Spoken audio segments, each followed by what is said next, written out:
आज हम इस वीडियो में बात करेंगे कि एक एकड़ में कितना कट्ठा जमीन होता है। तो चलिए हम शुरू करते हैं कि एक एकड़ में कितना कट्ठा होता है।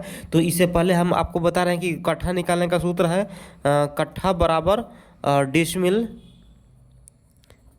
डिसमिल भाग 3.75। यह मेरा क्या है, यह मेरा सूत्र है, यह कट्ठा निकालने का सूत्र है, ठीक ना।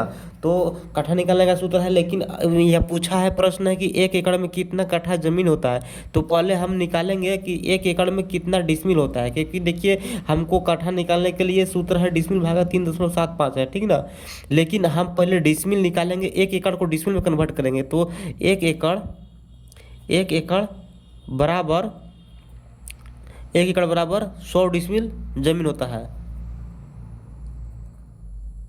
एक एकड़ बराबर 100 डिसमिल जमीन होता है। तो इसलिए पहले हम एकड़ को डिसमिल में कन्वर्ट कर लिए और अब हम इस सूत्र पर बैठाएंगे। तो आपको हम इससे पहले कुछ बता देना चाहते हैं कि देखिए काठा सभी जहाँ बराबर नहीं होता है। हमारे यहाँ हमारे इलाके में 3.75 डिसमिल बराबर एक कट्ठा होता है। तो इसलिए हम इतना से भाग दे रहे हैं। इससे पहले हम आपको बता देना चाहते हैं कि देखिए, इससे पहले आपको बता रहे हैं कि अमीन कोर्स का अगर आपको पीडीएफ चाहिए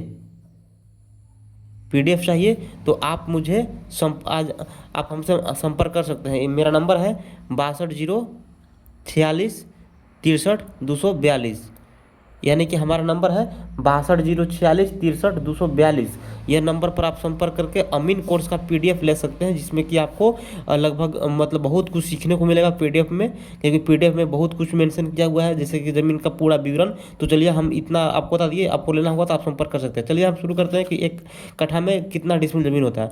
तो पहले हम आपको बता रहे हैं कि कट्ठा निकालने के सूत्र आपको लिख दिए हैं। तो यहाँ लिखेंगे डिसमिल मेरा कितना है, 100 डिसमिल है, क्योंकि एक एकड़ में 100 डिसमिल होता है। और भाग करेंगे हम 3.75 से। हम इसलिए इतना से भाग दे रहे हैं क्योंकि देखिए हमारे गांव में एक कट्ठा में इतना डिसमिल जमीन होता है, इसलिए हम इतना से भाग दे रहे हैं 3.75 से। अगर आपके यहाँ 4 डिसमिल बराबर एक कट्ठा होगा तो 4 से आपको भाग देना होगा, या अगर 3 डिसमिल बराबर एक कट्ठा होता होगा तो 3 से भाग देना होगा, जो भी होगा। तो हम अपने गाँव के हिसाब से आपको बता रहे थे, इसको हम लोग कैलकुलेशन करेंगे तो हमको आएगा। इसको कैलकुलेशन कर लेते हैं, थोड़ा सा जल्दी में करने के लिए मोबाइल से करेंगे हम लोग। यहाँ लिखेंगे 100 भाग 3.75। तो हमारा कितना आ गया, 26.666 आया, यानी कि हमारा इतना कट्ठा ज़मीन है, लेकिन ये 26 कट्ठा तो हुआ, लेकिन पॉइंट के बाद क्या आया। तो पॉइंट के बाद निकालने के लिए 0.666 गुणा 20 करेंगे तो हमारा धूर में ज़मीन आ जाएगा, ठीक ना। तो इसको हम लोग करेंगे 0.666 गुणा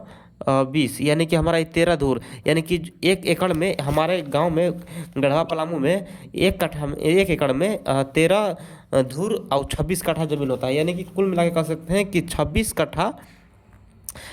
कट्ठा 13 धूर जमीन होता है गढ़वा पलामू में, ठीक ना।